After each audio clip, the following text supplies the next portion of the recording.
Hello दोस्तों आज हम डिस्कस करने वाले हैं जो आपका कम्युनिटी मेडिसिन के अंदर बहुत इंपॉर्टेंट टॉपिक है वो आपका टाइप ऑफ एपिडेमिक्स।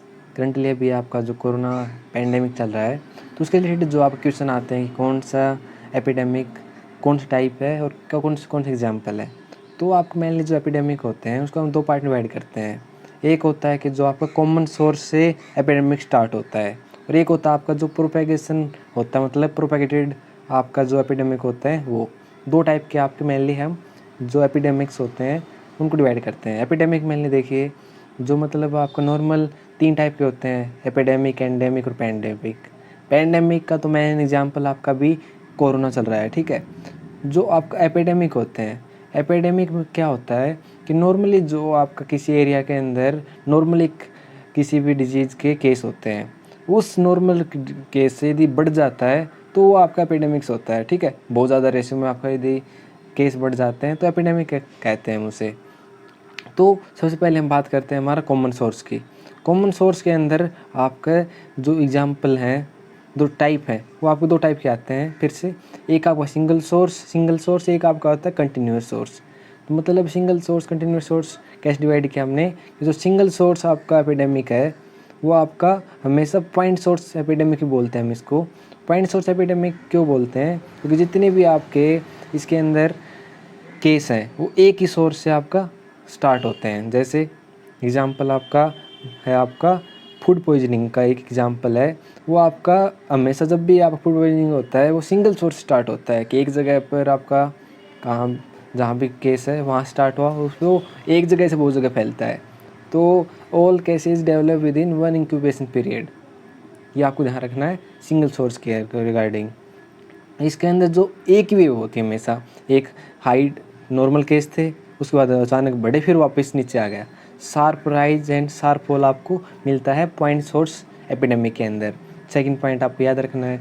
इसके एग्जांपल और कौन से हैं जैसे रिलेटेड क्वेश्चन आता है किस इसके अंदर दो एग्जांपल है, एक तो आपको भोपाल गैस ट्रेजेडी, एक आपका मीनामाटा डिजीज़। जो भोपाल गैस ट्रेजेडी था वो कौन सी गैस की वजह से हुआ था, मिथाइल आइसोसाइनेट। और आपका जो मीनामाटा डिजीज़ है वो आपका मिथाइल मरकरी की वजह से हुआ था। तो ये आपके मेन है सिंगल सोर्स एपिडेमिक के एग्जांपल। और आपको पता होना चाहिए कि सिंगल सोर्स कैसे हम डिफरेंशिएट करते हैं कंटिन्यूस सोर्स से। सिंगल सोर्स को हमने पॉइंट्स जो आपका पॉइंट सोर्स एपिडेमिक बोलते हैं, लेकिन जो कंटिन्यूस सोर्स है सेकंड को जो आपका हमने एपिडेमिक शुरू में डिवाइड किए थे दो टाइप के, एक आपका कॉमन सोर्स, एक आपका प्रोपेगेटेड टाइप। तो कॉमन सोर्स आपके दो टाइप के थे फिर से, सिंगल सोर्स सिंगल एक्सपोजर और कंटिन्यूस एक्सपोजर। तो सिंगल एक्सपोजर के अंदर आपका हो गया फूड पॉइजनिंग का एग्जांपल, और सेकंड आता है कंटिन्यूस सोर्स। कंटिन्यूस सोर्स आपको मतलब मल्टीपल एक्सपोजर ही बोलते हैं इसको हम। तो ये इसके अंदर सेकेंडरी व्यू प्रेजेंट होता है, जैसे कि एक बार यहाँ पर नॉर्मल केस थे, फिर राइज हुआ, फिर फॉल हुआ, फिर वापस नॉर्मल आया, फिर वापस राइज किया। इस तरीके से कंटिन्यूस आपका एक एपिडेमिक होता है।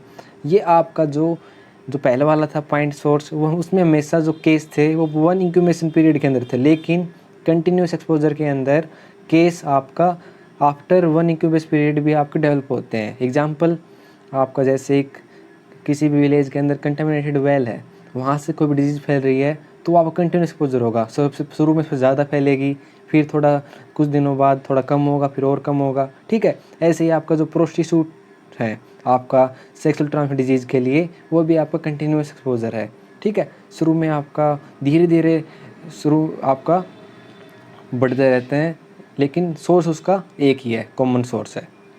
उसके बाद हम आते हैं जो हमारा सेकंड टाइप था प्रोपेगेटेड एपिडेमिक्स उसकी। इसका एग्जांपल क्लासिकल एग्जांपल है पोलियो। पोलियो क्या होता है कि एक केस था उससे दो केस को हुआ, फिर यहाँ से आपका कुछ आपके सब क्लिनिकल इम्यूनिटी में चले गए, और एक कुछ केस थे उसके अंदर फिर से ऐसे डिवाइड होगा कि एक से आपको एक केस फिर से बढ़ा, एक से आपको इम्यूनिटी के अंदर चला गया, ठीक है। इस तरीके से मतलब आपका प्रोपेगेशन बहुत ज़्यादा फैलता है इस जो आपके प्रोपेगेटेड एपिडेमिक है ना उनके अंदर।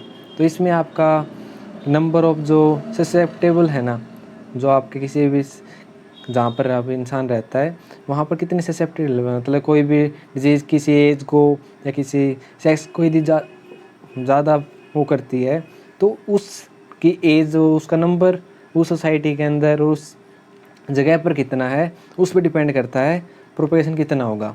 इसके बाद आता है तो सब क्लिनिकल इम्यूनिटी है ना, वो आपका हेल्प करती है इसके अंदर जो आउटब्रेक है ना उसको स्प्रेस करने के लिए। तो इसको हम एक आपका ग्राफ से समझ सकते हैं कि आपका सबसे पहले ग्रेजुअल राइज होता है, फिर सेकेंडरी वेव आती है, फिर आपका एक नॉर्मल टाइम के बाद प्लेटो आता है, फिर आपका ग्रेजुअल फॉल आता है। जब भी ये आपका इस टाइप से कोई भी एपिडेमिक्स आपका ट्रेंड दिखाता है तो हम उसको सोचेंगे कि ये आपका प्रोपेगेटिव टाइप का एपिडेमिक है। ठीक है, तो इस तरह से हम 3 पार्ट में मेन डिवाइड कर सकते हैं एपिडेमिक्स को। और इसके अलावा जो आपके बाकी हैं इनके एग्जाम्पल वो आपको मैन याद रखने होते हैं, क्योंकि इनके से डायरेक्ट आपका इंपॉर्टेंट क्वेश्चन वाइवा के अंदर पे आते हैं जो आप कॉलेज एग्ज़ाम होता है। और साथ साथ आपका इसमें जो आपका नीट पेज है इसके अंदर डायरेक्ट MCQ आ सकता है कि कौन सी डिजीज़ किस टाइप का एपिडेमिक का एग्जाम्पल है। ठीक है, तो वीडियो को देखने के लिए थैंक यू, बाय।